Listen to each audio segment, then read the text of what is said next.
बबलू राज। हाँ धर्मेंद्र भैया कहलियो होली वाले कुछ गावा मर दे गावा भैया गावा।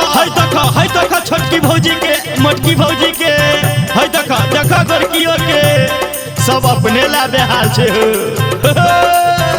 चढ़ल फगुआ के दिन भौजी बनल सकी। चढ़ल फगुआ के दिन भौजी बनल सकी। हिलावा ए भैया हिलावा बोला। चढ़ल फगुआ के दिन भौजी बनल शौकीन अपना चूल्हा के कके धुआं धुआं भौजी अपना चूल्हा के कके धुआं धुआं भौजी देखू छाना लगले अपने से पुआ भौजी देखू छाना लगले अपने से पुआ भौजी देखू छाना लगले अपने से पुआ भौजी।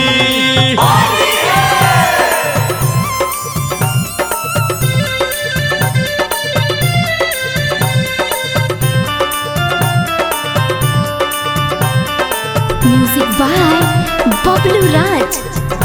देखू छाना लगला अपने से पुआ भौजी देखू छाना लगला अपने से पुआ भौजी।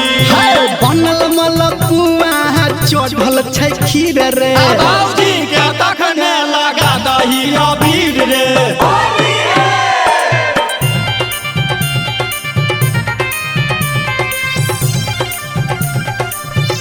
अरे भैया कुछ अलग सुनाब।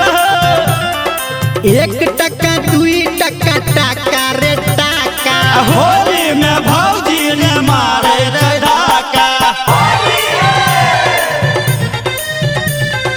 ए भैया ये छौरा कोरस गलत गा रहल छ कभी धुन चेंज करो करो।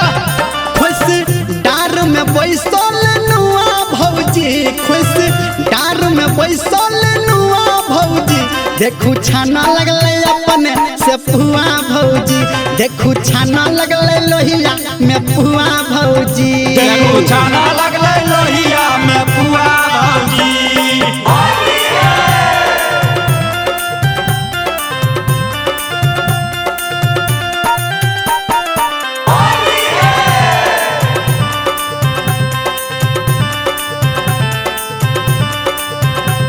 अरे छोरा नटवा अरे कनी ठुमका लगाही ना रे होली है। अरे होली है भाई होली है। ललका डालो चाहे डालो रे पियरा का भौजी के मुंह पे पोतरे के रखा।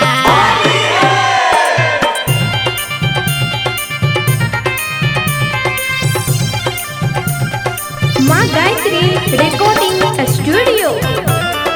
दुआरा पे जुटल छैला के पिचकारी खोलहो ना भौजी अपन बंद के बारी।